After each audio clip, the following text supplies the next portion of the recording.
High everyone, सबैजनालाई नमस्कार। आज हामी हाम्रो एकाउन्ट सब्जेक्टमा रहेको वर्कसिटको बारेमा डिस्कस गर्दैछौँ।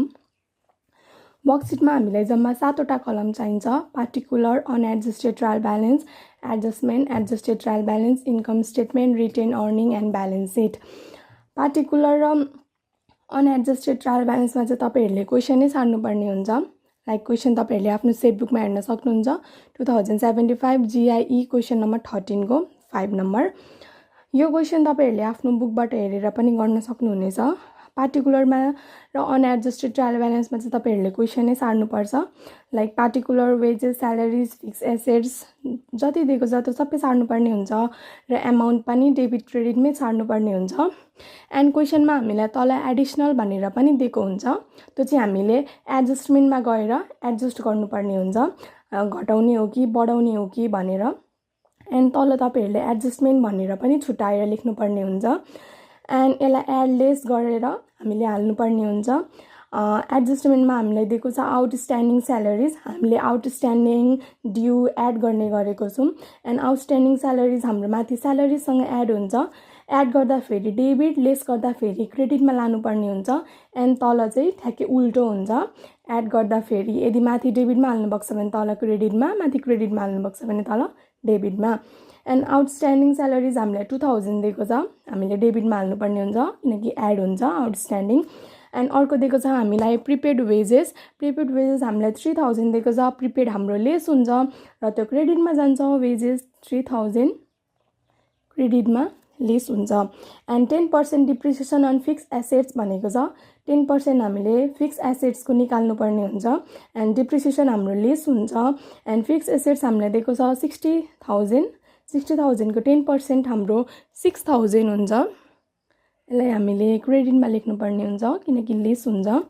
एन्ड प्रपोज डिभिडेन्ड दिएको छ। प्रपोज डिभिडेन्ड हामीले माथि कतै पनि प्लस माइनस गर्दिनौँ, हामीले एकैचोटि पिएल एप्रोप्रिएसनमा हाल्ने गरेको हुन्छौँ र यो हामीले तल बोथ साइड लेख्नुपर्ने हुन्छ, debit credit.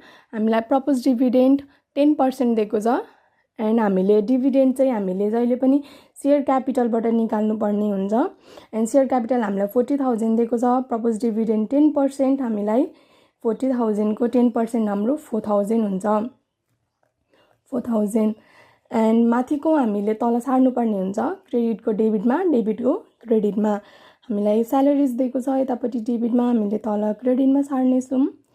And prepaid wages 3000 डेबिटमा, फिक्स एसेट्स 6000 डेबिटमा।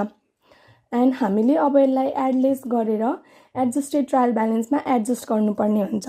अब यसलाई एड गर्नुपर्ने हो कि लेस गर्नुपर्ने हो कि एडिसनलसँग, त्यो हामीले यहाँ एडजस्टमेन्टमा एडजस्ट गरिसक्यौँ। अब हामीले यो दुईवटा एडलेस गरेर एडजस्टेड ट्रायल ब्यालेन्समा एडजस्ट गर्नुपर्ने हुन्छ।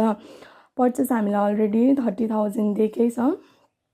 वेजेसमा 80,000 माइनस 3000 गऱ्यौँ भने हाम्रो 5,000 हुन्छ। 5,000। एन्ड स्यालेरिजसँग हामीले 2000 एड गऱ्यौँ भने हाम्रो 6,000 हुन्छ। 6,000। एन्ड फिक्स एसेटसँग 6,000 माइनस गऱ्यौँ भने हाम्रो 54,000 हुन्छ। एन्ड अरू त एडलेस दिएको छैन, सो जस्ताको त्यस्तै सार्नुपर्ने हुन्छ। Debtor 10,000, rent 9,000, 6,000, sales 60,000, 1,000, 40,000, 4,000, 7,000, 15,000। एन्ड तल हामीले एडिसनल दिएको छ, त्यो पनि सार्नुपर्ने हुन्छ एडजस्टेड ट्रायल ब्यालेन्समा, कता कता एडजस्ट गर्नुपर्ने हुन्छ भनेर। 2000 डेबिटको डेबिट, क्रेडिटको क्रेडिटमै सार्नुपर्ने हुन्छ, कन्फ्युज नहुनु होला।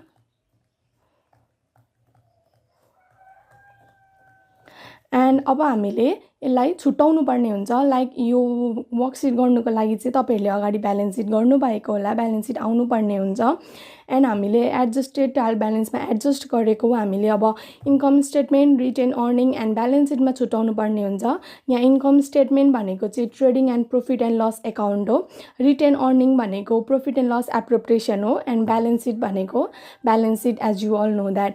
एन्ड इन्कम स्टेटमेन्टमा हामीले ट्रेडिङमा र प्रॉफिट एन्ड लसमा के पर्छ भनेर छुट्याउनु पर्ने हुन्छ। लाइक पर्चेज हामीले ट्रेडिङमा हाल्ने गरेको छौँ एन्ड इन्कम स्टेटमेन्टको डेबिट साइडमा जान्छ 30,000 हाम्रो पर्चेज। एमाउन्ट चाहिँ एडजस्टेड ट्रायल ब्यालेन्समा एडजस्ट गरिसकेको हाल्नु होला किनकि हामीले यहाँ एडलेस गरिसकेको छौँ।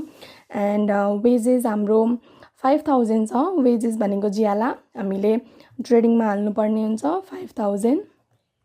एन्ड स्यालेरिज पनि हामीले 6,000 पिएल एकाउन्टमा हाल्ने गरेको छौँ। एन्ड इन्कम स्टेटमेन्ट जान्छ। फिक्स एसेट्स भनेको चाहिँ हाम्रो ब्यालेन्स सिटमा जानेछ, ब्यालेन्स सिटको डेबिट साइडमा हाम्रो 54,000 जान्छ फिक्स एसेट्सको। एन्ड डेप्टर्स भनेको पनि हाम्रो ब्यालेन्स सिटमै जान्छ 10,000। एन्ड रेन्ट भनेको अब तिर्नुपर्ने भाडा हुन्छ त्यो पिएल एकाउन्टमा जान्छ 9,000। एन्ड क्यास भनेको हाम्रो ब्यालेन्स सिटमा जान्छ, त्यो हाम्रो डेबिट साइडमा जान्छ क्यास ब्यालेन्स सिटको 6,000। एन्ड सेल्स भनेको हामीले ट्रेडिङ एकाउन्टको क्रेडिट साइडमा हाल्ने गरेको छौँ। सो सेल्स हाम्रो क्रेडिटमै जान्छ तर इन्कम स्टेटमेन्टको क्रेडिट साइडमा जान्छ 60,000। एन्ड डिस्काउन्ट हाम्रो पिएल एकाउन्टमा जान्छ, पिएल एकाउन्टको क्रेडिट साइडमा जान्छ हाम्रो डिस्काउन्ट। सेयर क्यापिटल हामीले ब्यालेन्स सिटमा हाल्ने गरेको छौँ, ब्यालेन्स सिटको टपिकै थाहा छँदैछ होला तपाईहरुलाई 40,000। सेयर क्यापिटल माथि टपिक हुन्छ लाइबिलिटी साइडमा 40,000 हामीले क्रेडिट साइडमा हाल्नुपर्ने हुन्छ। एन्ड लोन डिभेन्चर त्यो त हामीले ब्यालेन्स सिटमा हाल्ने गरेको छौँ सेक्युर्ड लोनमा र त्यो पनि ब्यालेन्स सिटको क्रेडिट साइडमा जानेछ 4,000। एन्ड क्रेडिटर्स भनेको पनि ब्यालेन्स सिटै हो, त्यो पनि जानेछ ब्यालेन्स सिटको क्रेडिट साइडमा, करेन्ट लाइबिलिटिज हो यो चाहिँ। And profit and loss appropriation भनेको चाहिँ हाम्रो रिटेन अर्निङमा जान्छ, यो एप्रोप्रिएसन हो।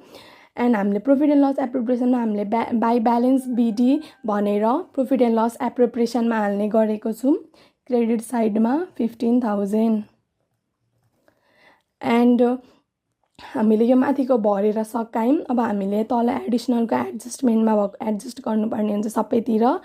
एन्ड एडिसनलको हामीले ब्यालेन्स सिटमा जहिले 2 साइड हाल्ने गरेको छौँ, यहाँ पनि हामीले 2 साइड हाल्नेछौँ।